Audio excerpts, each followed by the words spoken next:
तुम अगर पिता की शक्तियों को बर्दाश्त कर ले गए तो यकीन मानो तुम्हें कोई भी काबिल होने से नहीं रोक पाता। माय फादर, मेरे पिता, इसी पर कार्यक्रम है और इस कार्यक्रम में हमारे साथ प्रधानाचार्य प्रिंसिपल साहब डॉक्टर सौरभ दीक्षित जी मौजूद हैं और हम आपसे ही कहना चाहेंगे कि इस पर अपनी प्रस्तुति पेश करें। जी धन्यवाद दादा। मैं सबसे पहले इस कार्यक्रम को प्रारंभ करने के लिए बड़े भाई आदरणीय श्री राजेंद्र अग्निहोत्री जी का हृदय से आभार व्यक्त करता हूँ कि उन्होंने मुझे इस कार्यक्रम में आमंत्रित किया जी, ताकि मैं अपने विचार रख सकूं। वो बधाई के पात्र हैं जिसके पूर्व भी कई वो कार्यक्रम करा चुके हैं जी, चाहे वो प्रेरणादायक कहानियाँ हों, चाहे वो कवि गोष्ठियाँ हों, ऑनलाइन वो कई सारे कार्यक्रम करा चुके हैं। उसी कड़ी में उन्होंने एक नया कार्यक्रम प्रारंभ किया है, मेरे पिता जी, जिस पर बोलने के लिए उन्होंने आज मुझे आमंत्रित किया है। मैं ये कहना चाहता हूँ कि पिता ही हमें जीवन प्रदान करते हैं। बिल्कुल। यद्यपि माँ का रोल सबसे बड़ा होता है, लेकिन पिता का रोल कहीं पर से कम नहीं होता है। पिता से ही हमें अपना नाम मिलता है जी, सरनेम जो है हमें पिता से ही प्राप्त होता है। यद्यपि कई बार हम लोग अपने पिता को अंडर एस्टिमेट कर देते हैं या समझिए कि पिता की भूमिका को हम लोग नगण्य मान लेते हैं। बिल्कुल। ऐसा है नहीं, क्योंकि समाज में अपने जब घर के अंदर बैठे होते तब तो माँ की भूमिका सर्वोपरि होती है, लेकिन जहाँ घर से बाहर निकलते हैं और दरवाजा हम अपना पार करते हैं, मकान का मुख्य दरवाजा, उसके बाद की भूमिका पिता संभालता है। बिल्कुल। चाहे वो घर का राशन लाना हो, चाहे बच्चों को पढ़ाई लिखाई करानी हो, सारी जिम्मेदारियों का बोझ एक पिता के सिर पे होता है। बिल्कुल। और सच बात भी है कि पिता इस जिम्मेदारी को बखूबी निभाते हैं। हाँ, सही। और लेकिन उस दर्द को वो कभी घर में बांटते नहीं बांटते। ऐसा नहीं उनको कोई कष्ट नहीं होता है, उनको सारे कष्ट होते हैं, तो वो अमूमन वो कष्ट कभी घर में शेयर नहीं करते, क्योंकि पैसा बहुत आसानी से कमाया जाता नहीं, बड़ा मेहनत करनी पड़ती है उसके लिए। अरे बहुत। चाहे वो व्यापार हो, चाहे नौकरी हो, चाहे शिक्षा हो। इसी कड़ी में मैं अपने पिता के बारे में कुछ शेयर करना चाहता हूँ कि मेरे पिता का नाम स्वर्गीय श्री छोटेलाल दीक्षित जी है जी। उनका जन्म 5 जनवरी 1951 को मोहम्मदी तहसील, तत्कालीन तहसील में हुआ था, ग्राम पटना जी, जिला खीरी जी। प्रारंभिक शिक्षा दीक्षा उन्होंने यहाँ गोला से ही प्राप्त की थी जी। उसके बाद फिर लखीमपुर वाडी कॉलेज से उन्होंने बीएससी किया और उसके बाद में एलटी की डिग्री करने के लिए वो लखनऊ चले गए थे जी। और वहाँ से एलटी करने के बाद वो उनकी नियुक्ति गांधी विद्यालय में सहायक अध्यापक के पद पर हुई जी। यहाँ उन्होंने अनवरत 25 साल की सेवाएं दी जी। और 27 जून 2001 को उनका निधन हो गया जी। सर्विस काल में उनका निधन हो गया था, कुछ बीमारी थी उनको जी। मैंने चूंकि 2001 में वो एक्सपायर हो गए थे और मेरा 98 का मैंने इंटर किया हुआ था, तो लगभग एक इंटरमीडिएट की एक ऐसी अवस्था होती है जो हम लोग अपने पिता या माता से बहुत कम बातचीत कर पाते हैं, क्योंकि हम लोग पढ़ाई में व्यस्त रहते हैं। बिल्कुल सही। तो मेरी भी लगभग वही स्थिति थी कि पढ़ाई के साथ कोचिंग लगी हुई थी, तो कोचिंग में 3-4 घंटे निकल जाते थे प्लस पढ़ाई में, तो उनसे मेरी बहुत कम बातचीत हो पाती थी जी। और तो लखनऊ में बीएससी करने गया, उसी दौरान वो एक्सपायर भी हो गए थे जी। तो उनसे बहुत कम मेरा संपर्क रहा, लेकिन मैंने जितना भी संपर्क हमारा उनका रहा, मैंने उनसे बहुत कुछ सीखा। एक छोटी सी घटना उनके साथ जो मैंने एक घटना हुई मैं वो शेयर करना चाहता हूँ। बिल्कुल, स्वागत। कि एक बार शाम को खाना खाते समय हम लोग बैठे हुए थे जी, तो एक उनकी आदत थी, मतलब वो बहुत ही मतलब क्यूरियस व्यक्ति थे। अच्छा। वो मतलब उनका कहना यह था कि आप चीजें देख कर सीखिए, रटने पे जोर कभी नहीं देते। नहीं सही है, देख के। खाना खाते खाते उन्होंने पैर की इशारा किया, कहा देखो ये पैर में सूजन है। और क्या सूजन को क्या कहते हैं अंग्रेजी में? तो उन्होंने कहा, तो बोले कि स्वेलिंग कहते हैं सही। ऐसे एक और उन्होंने वाक्य पूछा, कहा कि ये सड़क लखनऊ को जाती है। तो वो मैंने अपने हिसाब से बताया, मतलब एक स्टूडेंट लाइफ में होता है कि दिस रोड गोज टू बता दिया मैंने। तो बोले नहीं ये लीड्स का प्रयोग करते हैं यहाँ पर। ठीक। तो कहा कि डिक्शनरी पढ़ा करो, डिक्शनरी में वर्ड देखो, मीनिंग तो याद होना चाहिए। हाँ, तो वोकैबुलरी जो है आपकी जो है मैंने वहां से चीज सीखी, वो आज भी मैंने गांठ बांध रखी है। बिल्कुल आज उनके गुजरे हुए 22 साल हो चुका है जी। और उसके पहले की घटना है जी। हम जहाँ कहीं बैठे होते हैं, अगर हमारे सामने मान लो बाल्टी है तो हमें ये देखना है बाल्टी को अंग्रेजी में क्या कहते हैं, बकेट कहते हैं। ठीक है, कोशिश करते हैं कि सही स्पेलिंग भी हो। मतलब यद्यप मैं कोई अंग्रेजी का प्रचार प्रसार नहीं कर रहा, लेकिन मतलब चूंकि सार्वजनिक जीवन में आज आवश्यकता है। बिल्कुल। हम ये कहते हैं अंग्रेजी की आवश्यकता नहीं है, नहीं ऐसा नहीं, नहीं है। क्योंकि आजकल की नौकरियां, आजकल की किताबें हैं, अब तो सब नहीं, सब जगह अब आवश्यकता पड़ रही तो है। सब ऑनलाइन है, कंप्यूटर से ऑनलाइन है, कंप्यूटर अब ऑनलाइन। उसमें सब पूरी भाषा इंग्लिश की। पूरी भाषा अंग्रेजी। तो वो जोड़ देते थे कि आप देख कर सीखो, सामने मानो इतनी चीजें हैं, इनमें से किसकी किसकी अंग्रेजी आप जानते हैं। हाँ, सही। लेकिन जब इस तरीके से आप अंग्रेजी पढ़ोगे आ तो जाएगी। अंग्रेजी आपके दिमाग में बैठ जाएगी। बिल्कुल सही, अच्छा जैसे आप किचन में बैठे हुए हैं हाँ, तो किचन में देखा किचन। कि धनिया है तो धनिया का अंग्रेजी में क्या कहते हाँ। हैं, मिर्चा है तो मिर्चा का अंग्रेजी में बिल्कुल क्या सही। बोलते हैं, सलाद है सलाद को क्या बोलते हाँ, हैं, बिल्कुल। सलाद में ये लहसुन पड़ा है, ये धनिया पड़ी हाँ, है, होना ये चाहिए। टमाटर पड़ा है। तो जब हम इस तरीके से जब उन चीजों को दिमाग में बैठा लेंगे तो वो स्थायी हमारे दिमाग में खेल बैठ खेल जाएगी। में, वो तो खेल खेल- खेल में वो जिसको तो खेल बोलते हैं, खेल में हो खेल जाएगा। जिसको बोलते हैं। हाँ, तो पिताजी का ये मुझे तरीका बड़ा अच्छा लगता था और मैंने बहुत सीखा मैंने इस चीज़ से।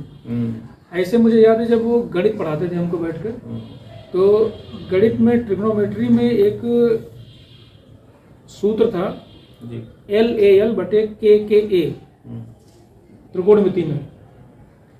तो वो उनका बताया गया फार्मूला जो है आज भी हम अपने क्लास में बच्चों के सामने प्रयोग करते हैं। बिल्कुल सही। कि लंब बटा कर्ण, आधार बटा कर्ण और आधार बटा कर्ण।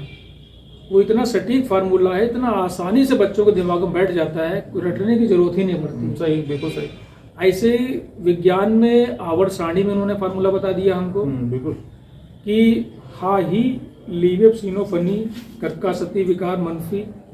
इस तरीके से तो hydrogen, helium, lithium, beryllium, boron बहुत आसानी से मतलब जी। याद हो गए थे हमको स्टूडेंट लाइफ में, वो आज भी हमें सब याद है। जी।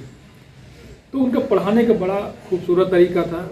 मैं उनके एक्सपायर होने के बाद भी तमाम ऐसे उनके पढ़ाए गए स्टूडेंट्स हमें आज भी कहीं ना कहीं मिल जाते हैं। हाँ, क्यों नहीं? और जब कहीं पिताजी के नाम की चर्चा होती है तब वो बताते हैं कि दीक्षित जी का पढ़ाने का बड़ा अच्छा तरीका था। वो समझ में आ जाता। हाँ, बहुत आसानी से वो बच्चों को समझा लेते थे। और बच्चे उनकी ऐसा बात- क्या पढ़ाना हाँ। जो बच्चे को न समझा पाए, तो क्या ऐसी पढ़ाई?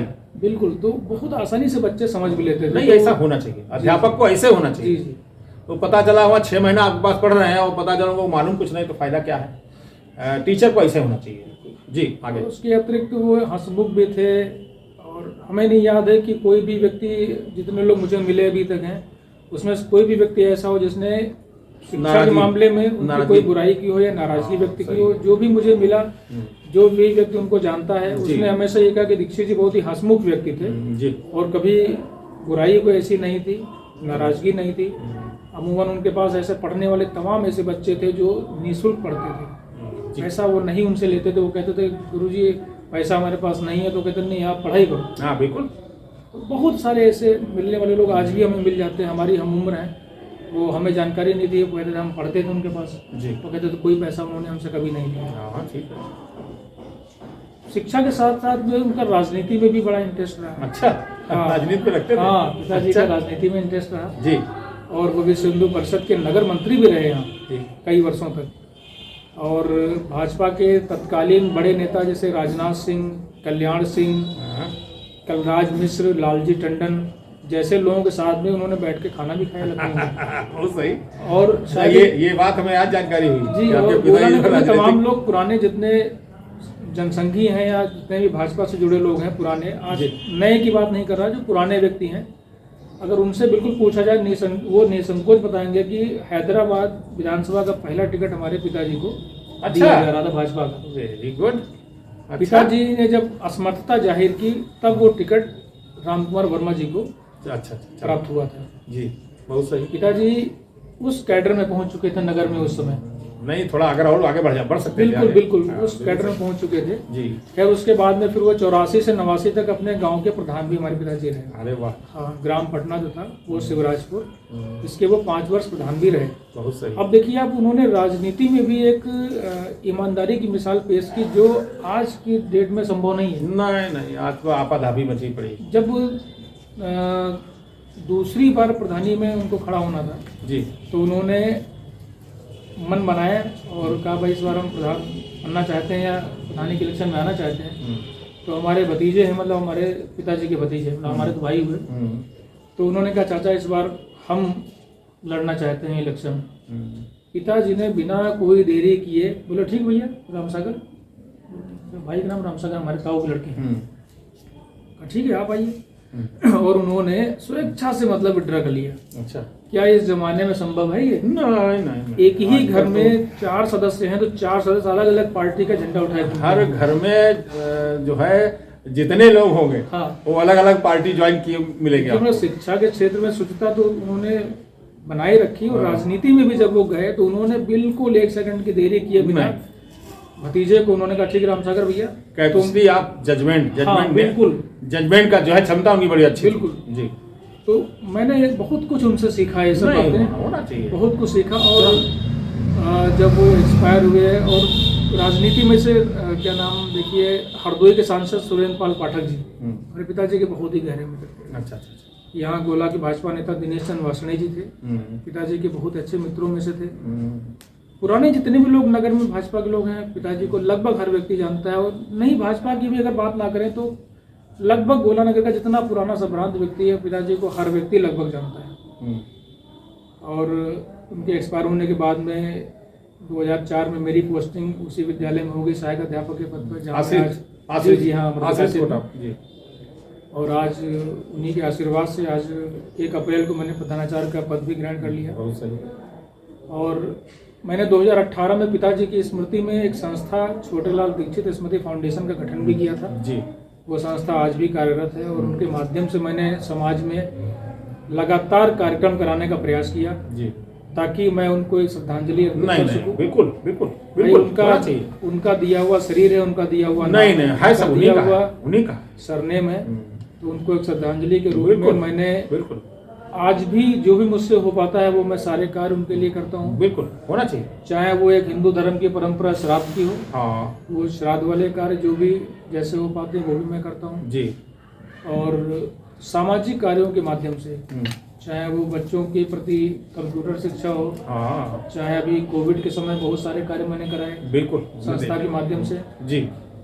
बीच में कोविड में गोला नगर में ऐसे तमाम सारे स्कूलों में मैंने एक पोस्टर लगवाया था जिसमें कोरोना से बचने के तरीके वो मैंने पोस्टर के 18 से 20 स्कूलों में मैंने बाकायदा जाके लगवाया था। वो भी काम अच्छा रहा, सराहनीय रहा। और स्टेशनरी का वितरण भी कराया गया था संस्था के माध्यम से बच्चों को पेन काफी प्रोत्साहन के लिए, ताकि बच्चे जो कोविड की वजह से नहीं आ रहे थे स्कूल में वो बच्चे स्कूलों में आए। बिल्कुल बिल्कुल। तो इस प्रकार से जो मुझे लगा कि करना चाहिए, जो सामर्थ्य थी, जो मेरे मन में आता रहा, मुझे लगा ये कार्य बच्चों के लिए, समाज के लिए हम पिताजी की स्मृति में कर सकते हैं, तो मैंने उनके नाम से मैं हमेशा करता रहा। आज भी करता हूँ जब भी मुझे मौका मिलता है। बिल्कुल, क्योंकि अब पद की व्यस्तता है, उसके बाद भी जब भी मुझे मौका मिलता है तो मैं वो कार्य करता हूँ जी।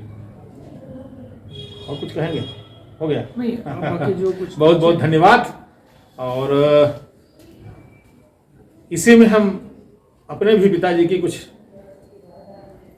बातें जोड़ना चाहेंगे। 2012 में वो एक्सपायर कर गए।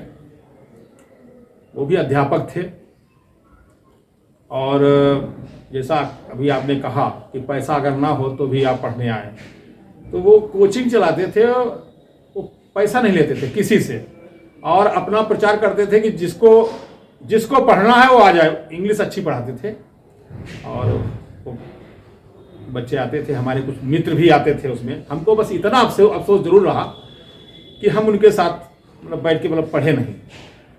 हमारे मित्र थे वो आके पढ़ के चले जाते थे, और हम अपने पिताजी के साथ बैठकर नहीं पढ़ते थे। ये हमारा मिस्टेक है, आज भी हमें बड़ा ही कष्ट होता है। और हम उनके बारे में बता दें, वो सोशल थे।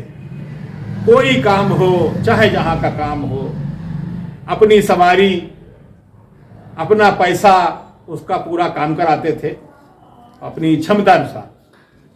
बाकी उनके संबंध सभी से थे, राजनीतिक नहीं रहे लेकिन संबंध सबसे रहे, चाहे अधिकारी हो, चाहे कर्मचारी हो, चाहे नेता हो, चाहे जहाँ हो, अच्छा रहा। और एक दो बातें उनकी हमें आज भी अच्छी लगी और समझ में आती हैं, उनको हम उनके जो है उनकी बातों का पुनरावृत्ति भी करते हैं। एक तो सहनशीलता और धैर्य, और किसी के द्वारा उलझाने पर आपको उलझना नहीं है। ये 2-3-4 बातें, उनकी बात पर हम चलते हैं। जैसे कोई तो देखे हैं समाज में हमने, अगर आप अच्छे खासे हैं, आप बैठे हैं, आपको कुछ ऐसी बात कर देंगे, पंच वाली बात, कि आप उलझ जाएंगे, आप बिना मतलब आपका दिमाग वो डाइवर्ट कर देंगे दूसरी तरफ। तो इस बात पर पिताजी ज़्यादा जोर देते थे कि हमें उलझना नहीं है सामने वाले की बात पर। अगर वो कुछ बोल भी जाता है, हमें उसकी बात को सुन लेना है, और सुन लेना है और मौन रहना है। अगर वो उलझाने वाली बात कह रहा है तो जब हम मौन रहेंगे तो उसको जवाब मौन से ही उसको मिल जाएगा। तो 2-3 बातें हमें बड़ी अच्छी लगी पिताजी की। 2012 में जब एक्सपायर हुए तो मुझे बुलाया, कहा ऐसा है, वो बड़े भैया बुलाया। सुबह 7 बजे का टाइम था, तो मदर हमारे पास आई और कहा ऐसा है, पापा बुला रहे हैं तुम्हें। हमने कहा देखते हैं भाई, क्योंकि ब्लड प्रेशर के मरीज थे, तो हमने कहा हो सकता भाई कोई बात हो। तुरंत गए वहाँ, तो तरोताजा वागा था, वो बैठे थे और लेटरिन बाथरूम, मुंह हाथ धो के और बाल वाल काट के, बड़ा मेकअप से रहते थे पिताजी हमारे, और बैठे आराम से। हमने कहा क्या बात? कहा हम बिल्कुल सही हैं। हमने कहा बहुत सही है। हमने कहा अच्छी बात है, और ये भी कहा कि हम 8 बजे चले जाएंगे। तो हमने कहा कहाँ जाएंगे? हमारी गाड़ी आ रही है, हमारी गाड़ी आ रही है और हम चले जाएंगे। मोहल्ला के ही हमारे कुछ भाई लोग हैं जो आसपास रहते हैं, कहा उनको बुला लाओ। नाम गिनाया, तो हमने कहा ठीक, हम तुरंत चले गए। अच्छा, हम बिल्कुल ये हो गया, हम कुछ है मामला गड़बड़, हम गए, बुला लाए। देखा उन्होंने, कहा ठीक है, हमने तुमको देख लिया है और तुम अब घर जाइए। तो हमें लगा कि ये इस तरीके से क्यों बात कर रहे हैं कि घर जाइए, तो सामने वाला बुरा नहीं लगेगा। कोई बात नहीं। धीरे धीरे 7:30 हो जाता है। 7:30 हो जाता है, तब तक हमारे एक छोटे भाई हैं, वो डॉक्टर साहब को लेने चले जाते हैं। तो पिताजी ने कहा कि ऐसा है, इनकी अब जरूरत नहीं, हम बिल्कुल सही हैं, हमारी गाड़ी आ रही है, हम चले जाएंगे। बिल्कुल, ये बिल्कुल सही बात है घटना ये। तब तक धीरे धीरे 7:45 हो जाता है सुबह का। 7:45 पर हमारी बहन का फोन आ जाता है। अब आप देखिए, उसी समय हाल चाल के लिए। तो पिताजी ने कहा ऐसा है, मोबाइल चलते थे, मोबाइल ले लिया और कहा हम बात करेंगे। बहन से हमारी कहा कि ऐसा है बेटा, अब तुम आ नहीं पाओगे, अब हमारी गाड़ी आ रही है और हम जा रहे हैं। हम लोग बड़ा चकित कि इनकी कौन सी गाड़ी आ रही, हम लोग नहीं समझ। तब तक डॉक्टर साहब आ जाते हैं, 7:45 से ऊपर थोड़ा हो जाता है। डॉक्टर साहब ने वो ब्लड प्रेशर देखा और तो हमने पूछा क्या है? कहीं कुछ भी हो सकता है, डॉक्टर साहब ने बोला। जैसे आप यकीन माने, जैसे जो है सुई जो है 8 पे आती है, 8 जैसे उन्होंने कहा था कि हम 8 बजे चले जाएंगे, बिल्कुल 8 पर एग्जैक्ट वो एकदम लेट गए और थोड़ा हल्का कंपन टाइप का हुआ और शायद एक आधा मिनट नहीं लगा और वो एक्सपायर कर गए। अब हम लोग बड़ा चकित की, मतलब अभी ये कह रहे थे बिल्कुल सही है, और एकदम फिर देखा गया वो उनका निधन हो चुका था। बड़ा ही खराब लगा, और हमको उस दिन ऐसा लगा कि हमारे ऊपर कोई बहुत बड़ी जो अभी तक हमारे जो पिताजी का होता है कि हाँ हमारे बाप जिंदा हैं, तो हाँ ऐसा लगा हमारे आज बाप जिंदा नहीं है। बिल्कुल भाई, पिता उनका निधन हो गया है। और उस दिन हमें ऐसा लगा कि आज हमारा सब कुछ चला गया है। तो वास्तव में जिसके पिता होते हैं तो उसको लगता है कि हाँ हम कुछ कर देंगे, ये कर देंगे, वो कर देंगे। और जब वो साया नहीं रहता है तब उसको लगता है अपनी जिम्मेदारी का एहसास होता है, तब जिम्मेदारी का एहसास होता है। तो पिता का सहारा बहुत मायने रखता है, इसलिए पिता की हर बात मानिए। याद रखें, सूरज गर्म जरूर होता है मगर डूब जाए तो अंधेरा छा जाता है, इसलिए अपने अपने पिता की बात अवश्य माने। इस कार्यक्रम को यहीं पर विराम करते हैं। धन्यवाद, नमस्कार।